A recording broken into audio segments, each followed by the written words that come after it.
Mr. President. Senator from Texas.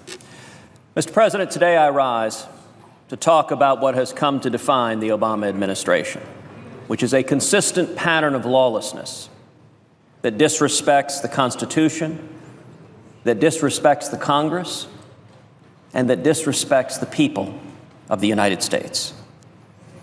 In any administration, under any president, the person charged with being the chief law enforcement officer is the Attorney General. I've been blessed to work in the U.S. Department of Justice, and there is a long tradition, a bipartisan tradition of attorneys general remaining faithful to the law and to the Constitution and setting aside partisan considerations of politics. Unfortunately, that tradition has not been honored during the Obama presidency. Attorney General Eric Holder has been the most partisan Attorney General the United States has ever seen. The Attorney General has systematically refused to do anything to seriously investigate or prosecute the IRS targeting citizens for expressing their First Amendment rights. Indeed, he has assigned the investigation to a major Democratic donor and partisan Democrat who's given over $6,000 to President Obama and the Democrats. Eric Holder has abused the office and has turned it, in many respects, into a partisan arm of the Democratic Party. He is the only Attorney General in the history of the United States to be held in contempt of Congress. And so there are many, including me, who would very much like to see Eric Holder replaced. There are many, including me, who would very much like to see an Attorney General who will return to the bipartisan traditions of the Department of Justice of fidelity to law. And that includes, most importantly, the willingness to stand up to the President who appointed you, even if he or she is from the same political party as are you. During the confirmation hearings, I very much wanted to support Loretta Lynch's nomination.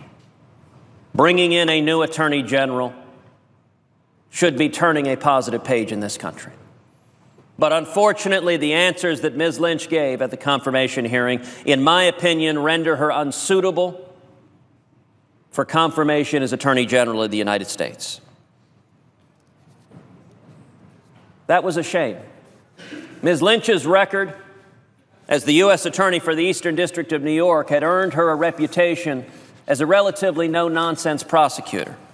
So it was my hope we would see similar approach and similar answers from Ms. Lynch at the confirmation hearing. Instead, she chose to embrace the lawlessness of the Holder Justice Department.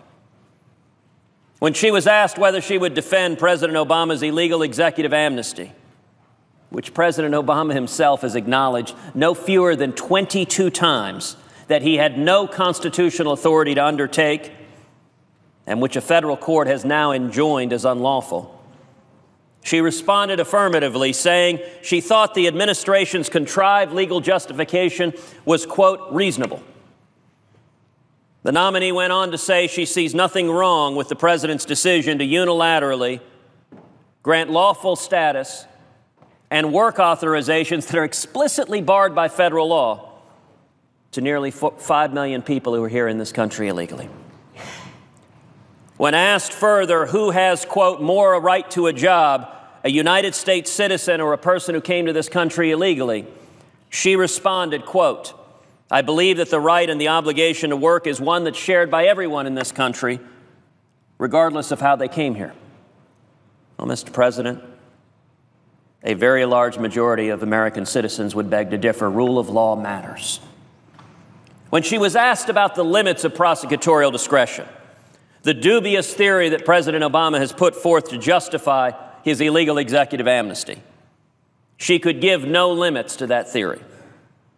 When asked if a subsequent president could use prosecutorial discretion to order the Treasury Secretary not to enforce the tax laws and to collect no more income taxes in excess of 25%, she refused to answer. When asked if a subsequent president could use that same theory to exempt the state of Texas, all 27 million people, from every single federal labor law and environmental law, she refused to answer. When asked if she agreed with the Holder Justice Department that the government could place a GPS sensor on the car of every single American without probable cause, she refused to answer. That extreme view was rejected by the United States Supreme Court unanimously. When asked if she agreed with the Holder Justice Department that the First Amendment gives no religious liberty protection whatsoever to a church's or synagogue's choice of their own pastor or their own rabbi, she again refused to answer. Likewise, that extreme view was rejected unanimously by the United States Supreme Court. Indeed, Justice Elena Kagan, appointed by President Obama, said at the oral argument that the Holder Justice Department's position that the First Amendment says nothing about the religious liberty of a church or a synagogue, Justice Kagan said, "I find your position amazing." Well, I'm sorry to say that Ms. Lynch was unwilling to answer whether she holds that same amazing position that the First Amendment does not protect the religious liberty of people of faith in this country. When asked at her hearing if she believed the federal government could employ a drone to kill a United States citizen on U.S. soil if that individual posed no imminent threat, she refused to answer.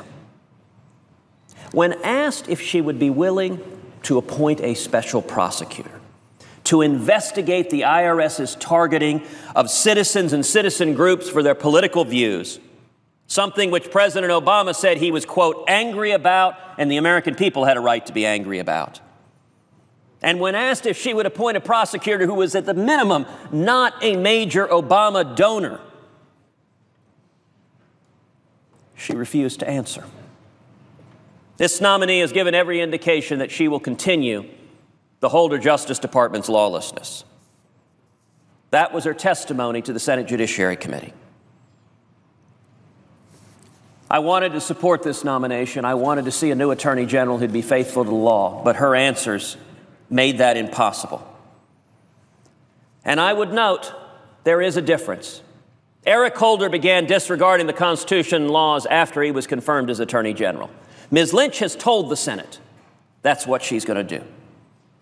And that means each and every one of us bears responsibility. In my view, no senator can vote for this confirmation consistent with his or her oath, given the answers that are given. And I would note a particular onus falls on the new Republican majority.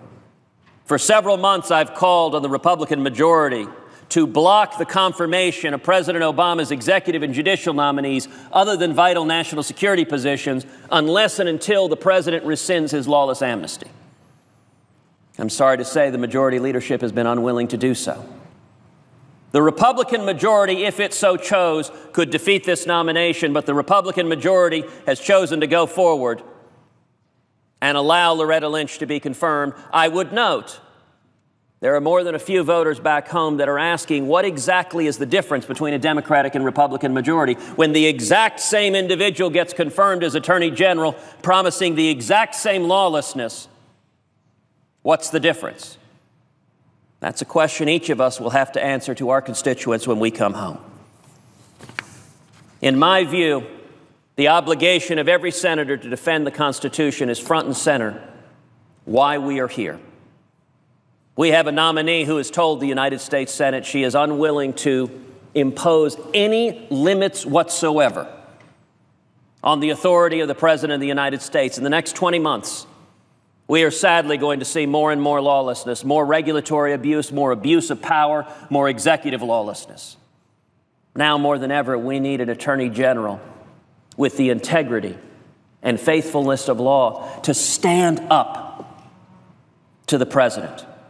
Attorneys general in both parties, Republican and Democrat, have done so. When credible allegations of wrongdoing by Richard Nixon were raised, his Attorney General, Elliot Richardson, appointed a special prosecutor, Archibald Cox, to investigate regardless of partisan politics.